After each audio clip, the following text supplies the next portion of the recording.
Welcome back to my channel. If this is your first time here, I hope you enjoy the video content. If you do, I would ask you if you would please give me a big thumbs up. So in today's video, I thought I would show you how I set up prep for a canning session and show you some of the equipment that I use. As you can see, I have a very small kitchen. That is the entirety of the space that I have to work in. So I have found that since I have a small kitchen, setting things up in advance saves on space. I can pull a couple of prepared jars, fill them, debubble them, wipe the rims, and get them in the canner in the space that I have available, so I can still can in a tiny kitchen. For pressure canning, I use a Presto 23-quart pressure canner. Now, according to the manufacturer, it holds 7 quarts, 20 pints, or 24 half pints. Before each canning season, I do maintenance and inspection. I wash and dry my canner, the racks, the lid inside and out. I remove and wash the gasket, and when everything is dry, I oil my gasket with a little bit of olive oil or vegetable oil, and I put it back in. At the end of the canning season, before storing it away, I do all of that again. Wash everything, oil the gasket, and put it back. I'm sure that if you can or talk about pressure canning, you have heard at least one story of someone whose canner blew up. Modern pressure canners have several safety features to help prevent that. Before I start any canning session, I always check the lock, the overpressure safety valve, and the steam vent pipe. The way that I check the vent pipe is by holding it up to the light and making sure that I can see through. You can see the light shining through, so I know that it's not clogged or plugged. Now, the overpressure plug is an important safety feature.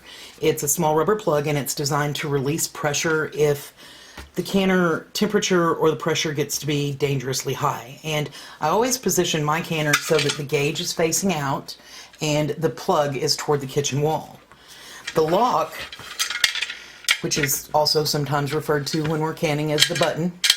The lock prevents the canner from being opened while it's under pressure, and it's a visual indicator that the canner has come down off pressure once it cools and it's safe to open. So when it comes up to pressure, the lock pops up and then it will drop when there is no pressure. If you're canning by pressure gauge instead of by weighted regulator, you should have your gauge tested regularly.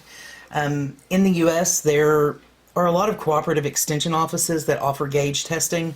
My canner manual says that if it is off by more than 2 pounds, that it should be replaced.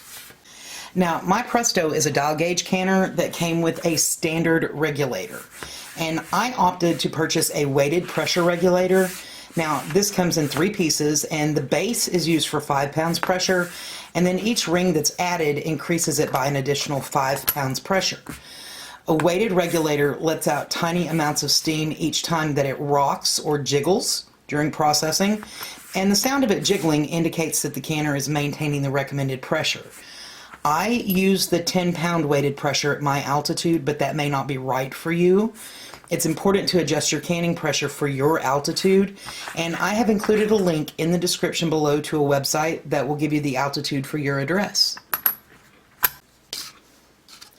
I store my regulators in a small plastic bowl inside my pressure canner during the off-season to ensure that they don't get lost. I also use a Graniteware 21-quart water bath canner, which, according to the manufacturer, will hold 7 quart jars, 9 pint jars, or 12 half pint jars. Now, this comes with a rack inside that lifts in and out, which is very handy to have. Water bath canning is used for canning high acid foods such as pickles and fruits and jams and the like. And you can find more information on what's safe to process in a water bath canner at the National Center for Home Food Preservation website, and I will leave a link in the description below for their website. When I'm getting ready for a canning session, I use my water bath canner as part of my jar prep. I wash the jars in hot soapy water and I rinse them twice. Then I move them to the water bath canner and I boil them for 10 minutes to sanitize them. Once they're sanitized, I use these tongs to lift them out and store them in my empty dishwasher while I sanitize more. I can run the heated dry cycle to keep them hot if I'm hot packing, or I can just let them sit at room temperature if I'm cold packing. And once all the jars are finished, I drop my lid lifter and my funnel and my debubbler into the boiling canner for a few minutes to sanitize them as well before I get started. As far as equipment goes, it's pretty basic. There are several kits available that you can get that have anywhere from 4 to 8 pieces in them. I use the basics. I have a funnel for filling jars.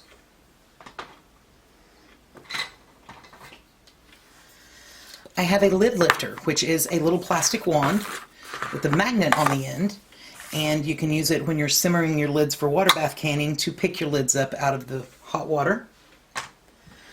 I have a jar lifter for removing jars from the hot canners.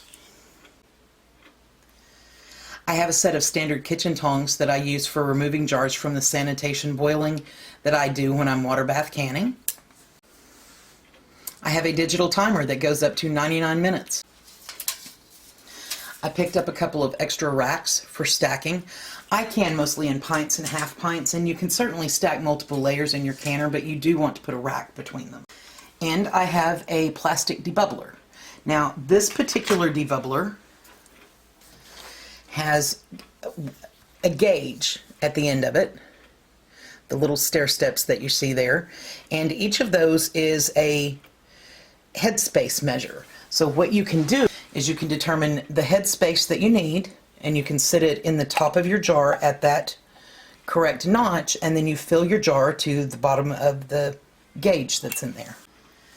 One other thing that I like to keep on hand is a couple of disposable chopsticks for debubbling stickier things like caramel. You can debubble with whatever you choose to use. I would say wood or plastic. I've always been told you don't put metal inside your canning jars. Canned food should be stored without rings in a single stack. And after canning, I remove the rings, I wash and I label the jars, and I store them in my pantry. As I empty jars, I wash them and I store them with a ring turned upside down. I feel like this protects the rims of the jars during storage. I hope that you enjoyed today's video and seeing how I set up for a canning session. I'd love to hear what you have to say. If you have suggestions or questions, feel free to leave a comment below. And if you enjoyed the video or any of the others that I've posted, please like, subscribe, hit the notification bell so that you'll be notified when I upload a new video. Thank you again for watching. Have a great day.